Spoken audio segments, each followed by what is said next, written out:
এবার নির্বাচনে কোনো জোট করবে না জামাত।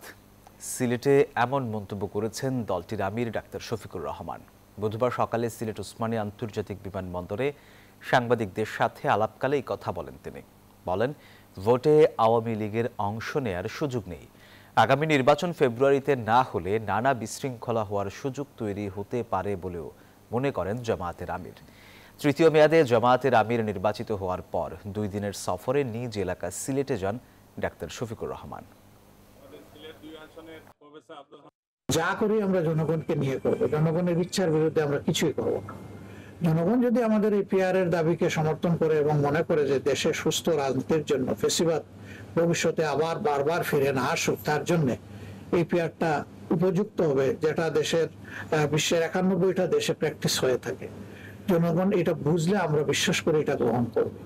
সব মশার বিরুদ্ধে সুরক্ষা দিতে এলো বসুন্ধরা এক্সট্রিম অ্যারোসল। মশার বিরুদ্ধে এক্সট্রিম সুরক্ষা।